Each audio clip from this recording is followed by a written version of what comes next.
Olá pessoal, professor Celso Medeiros, chegamos na aula número 12, né? E agora nós vamos falar sobre as retas concorrentes, secantes ou perpendiculares, que também são concorrentes, né? Então veja, aqui pessoal, nós temos que as retas que são concorrentes, significa que elas vão se interceptar, né? Em algum lugar elas vão se interceptar. E a gente pode garantir isso se os coeficientes angulares delas tiverem sinais trocados. Então, por exemplo, aqui eu tenho um sinal positivo no coeficiente angular e aqui eu tenho um sinal negativo no meu coeficiente angular. Significa que essas retas vão se cruzar, né?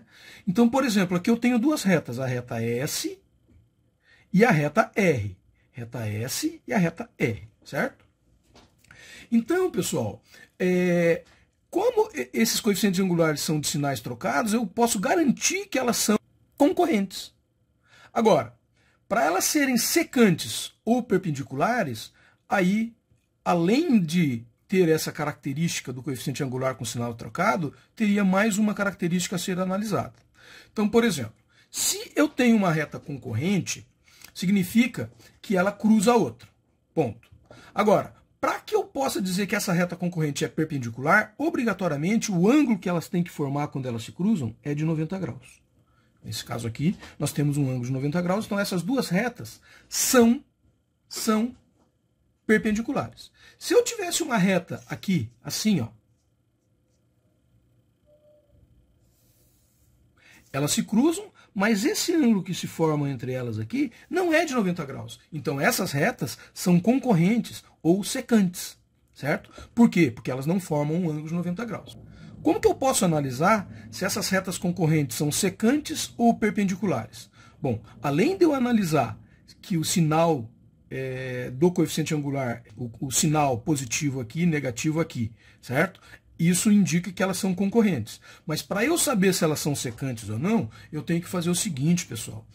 Esse coeficiente angular aqui, se ele for o inverso desse coeficiente angular, com o sinal trocado, significa que ele é perpendicular. Então veja, o que é o inverso de 2? O inverso de 2 é 1 sobre 2. Isso é o inverso de 2. Certo? Então aqui eu tenho o inverso. Ó, inverso. E o que é o oposto? O oposto de 2 é menos 2.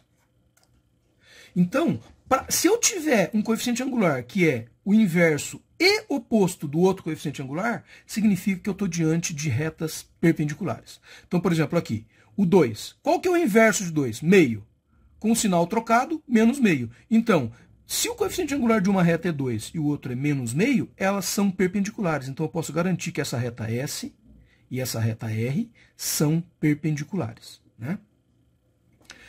Agora, como que eu acho, pessoal, um ponto de intersecção entre essas duas retas que se cruzam?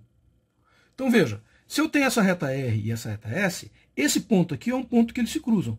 Eu tenho as duas fórmulas aqui, ó. Eu tenho as duas funções que me geraram essas retas. Para eu descobrir qual que é o ponto onde ela se cruza, basta a gente fazer um sisteminha de equações, né? E com esse sisteminha de equações eu vou achar o valor de x e o valor de y, que é exatamente o ponto de intersecção dessas duas retas. Num sistema de equação, pessoal, o que eu faço, né? Como que eu posso resolver um sistema de equação? Eu posso resolver um sistema de equação eliminando uma das variáveis pelo método da adição. Eu vou somar uma equação com a outra e vou fazer com que uma das variáveis desapareça. Para isso, eu vou pegar, por exemplo, e vou multiplicar essa função por menos 1. Quando eu multiplico por menos 1, o que vai acontecer? Esse y vai ficar menos y, esse menos meio vai ficar mais meio, e esse mais 1 vai ficar menos 1. Certo? Bom, daí eu faço o método de adição. O que é o método de adição? Eu vou somar essas duas expressões aqui, ó. Então eu vou pegar y com menos y, dá quanto? Dá 0. É igual. 2x com mais meio, 2x com mais meio, bom, aí a gente tem que lembrar um pouquinho, né, matemática básica. Inclusive no nosso canal aqui, nós temos lá mais de 40 aulas de 5, 6 minutos que revisa tudo sobre matemática básica. Tem dificuldade? Vai lá que vale a pena. Aqui vamos fazer rapidinho, né? Eu tenho 2 mais meio. 2 mais meio, eu poderia pegar aqui, ó, e dizer que o denominador comum é 2, 2 dividido por 1 dá 2, vezes 2 dá 4, 2 dividido por 2 dá 1, vezes 1 dá 1. Então isso aqui dá 5 sobre 2. Então eu tenho aqui 5 sobre 2x. Mais 1 com menos 1 dá 0. Então aqui ficaria mais 0. Certo? Bom, eu tenho então que 5 meios de x é igual a 0. Certo? Então eu vou pegar aqui, ó, eu vou continuar essa continha aqui.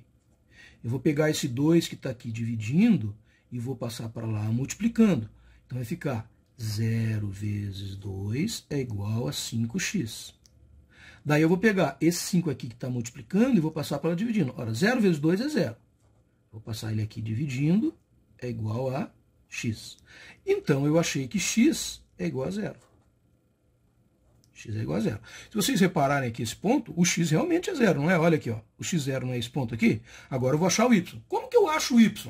Bom, eu vou pegar, né, pessoal? Eu vou pegar e substituir esse x aqui em qualquer uma das funções. Eu vou substituir ele aqui, ó. Eu vou pegar aqui, onde está 2 vezes x, eu vou colocar 2 vezes 0. Porque o x é 0, então eu vou pegar aqui, ó. 2 vezes 0 mais 1. O y, então, é igual a 2 vezes 0 mais 1. Quanto que é o y? 2 vezes 0 é 0. Mais 1 é 1. Então, o meu y é igual a 1. Ora, se eu verificar aqui, ó, esse ponto aqui é exatamente o ponto onde o x é igual a 0 e o y é igual a 1. E ele é o meu ponto de intersecção. Repare que se eu resolver um sisteminha de equação das duas funções de reta, eu acho o ponto de intersecção. A matemática é muito massa, não é verdade? Espero que tenham gostado. Até uma próxima.